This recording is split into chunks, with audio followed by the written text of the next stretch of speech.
Last thing on Palantir. You had a position, don't Oh have my it God, anymore. You Palantir. don't God like damn it. Palantir. I think it's a waste of everybody's time. I'm sorry. I'm not actually watching your chat, so I don't know what they're saying about me. I have no idea. You realize they just picked up like $800 million in government contracts in 1 month, right? Okay, so I'll tell you the problem with Palantir. I spent a lot of time trying to understand it. Like I'm a developer, by the way. Okay, I have that history of engineering too, and whenever I spend this much time trying to understand the facets of the business, it's just like it's not worth it. It's too hard, and if it's too hard to convince me, who knows tech. Yeah, but come on, Vitaly. People who would say it's too hard to understand Tesla, like I'm not saying Palantir is That's Tesla, not hard but to understand Tesla. in They sell 2018, it right was now. really hard to understand. It was hard to understand how an unprofitable company with an That's erratic CEO tweeting that part's would make true. the best electric car. I'm not saying that to be mean, but these are, Right. it was said. And then the car itself, you were just like, how do you scale this? You had one factory in San Francisco, or Yeah, but it's an easier story because you get to see the product. So like you actually get to see the Model S, you get to see the Model 3. You actually get to see it, you get to feel it, you get to ride it. I think it's easier to sell, honestly. And yeah, but you, just because you haven't seen the product doesn't mean other developers aren't building amazing products on top of. yeah, I'm not saying that. I'm just saying for me, the narrative is too hard in order to then believe Wall Street now has to understand the narrative. So remember, it's not just me who has to get it. It's like even if I understand what's going on, But isn't I that have the to. point? Isn't that the point to do it when Wall Street doesn't get it? That's where the upside is. I That's the whole agree point with of you. Tesla, right? I agree with you. But for me, it's like okay, and I'll tell you, when I sold out of Palantir, I think I told you about it. Yes. It was $12 or something like that, and Enphase was 150. Okay, and I was like, okay, I was thinking real hard. Do I want Palantir or do I want Enphase? The answer was obvious, and as soon as I said to myself, I admitted to myself that I just wanted Enphase. I just went ahead and sold all of that and bought more Enphase. That's fine. That's a personal decision. That's fine. But Palantir, the company, the idea that the idea that you don't think there's anything, you don't even think for this at $7, there's not even a 3x, 4x. Like, well, okay, so there's a price problem. You think $7 is cheap? What is the PE of Palantir still? They're not profitable. There is no PE, right? they're getting close to they're like 20 million Okay. away from GAAP profitability. Well, They're GAAP profitability. growing I think 41% that's year over year. look. I'm not saying they won't be. I'm not saying that. I'm saying just where I want to put my money. One, I didn't get the full story of it, even though I did a lot of research. And on my channel, we have a lot of videos on Palantir. Yeah. We just by the way, I don't put his channel in the chat for everyone who's enjoyed this. I would highly recommend checking out his channel. A lot of people have been personally texting me saying we love this guy. So definitely guys check out his channel. Oh, thank you. I appreciate that. But yeah, basically, if I don't get the story fully, which even as a tech person, look, I understand what they do, obviously. Okay, there's a fucking database and they make sense of it, and then you sell your fucking products A to B. We all get it. Okay, that part we understand. There's a fucking database that needs to be on a t-shirt. There's a fucking database. I'm saying it's like that part is not complicated. It's machine learning, AI. I actually did some of this. Okay, so I understand that part. Part two is Alex Karp is a tool. Okay, he's not someone I would actually want to hang out with. And really, you don't want to Elon is someone like Elon might be a tool in a different way, but I would want to hang out with that guy at least for a day, and then he can tell me to fuck off. But that's number two. No, he is a tool. He can't be straightforward and just talk to the investors. And we even read his letters. His letters are so idiotic, it's crazy. He's not talking to regular people who are investing in the company. Idiotic. I love how he has these parts in his letters, like it's poetry poses. Like it's actually so really stupid. Dope, I fucking love it. Like I love it. I know you love it, but the thing is, now I think part three, the other reason is like, okay, Wall Street, will they understand the story? And this guy who's all philosophical and blah, blah, blah. I don't think they will want to even get it. Okay. I think they're going to be hesitant, even if he wins at the end. I'm not saying he won't. I'm saying, let's say 5 years from now, this is a 10X. That's fine.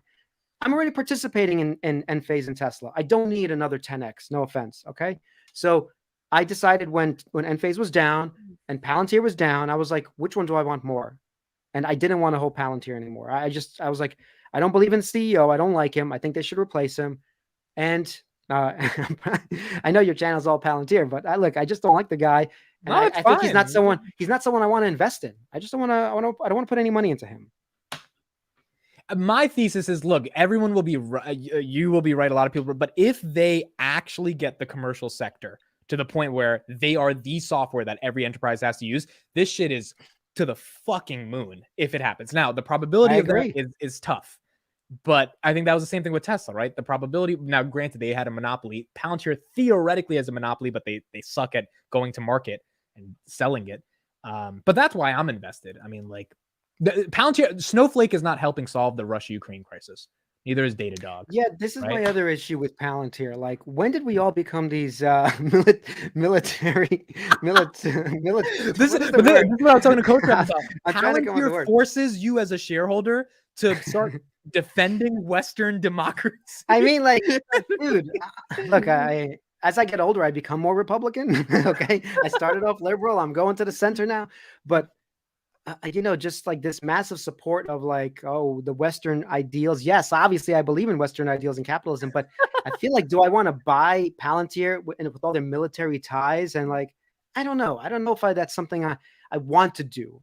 But if I knew internally that they would 10x, if I felt like you did, then of course I would buy them, because at the end of the day, we're trying to make money. I'm not trying to be all, like high. But Vitaly, from high here at $7, I think that maybe at 25, there's not a 10x. At Okay, so $7 to 70 in 5 years. well, okay, well, this $7 you keep talking, I haven't checked them in a while. What is the market cap currently of Palantir? 15, a little bit less than 15. Hold on, let me check. It is 17 billion. 17. Well, it's at 847 now. That's why it's 17 billion. Okay, billion. so 18 billion. Okay. 18 billion, call it that. That's kind of expensive, but okay, Price let's to say sales is 10. so you're expecting that this is $100 million company, 5x? No, you expect more than that. You expect a 10x. 18 billion to 10x is a $180 billion company. Yeah, yes. I think you're asking for a lot. You're asking for a lot for this company.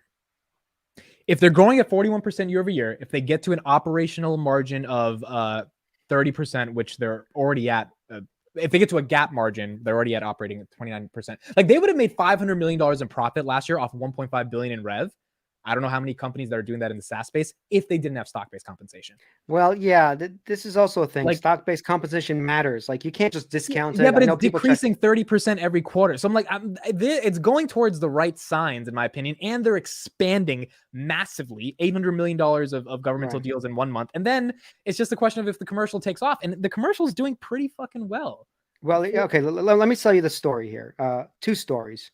One, Enphase, solar at 1%, not much of a story to believe it goes to 10%, right?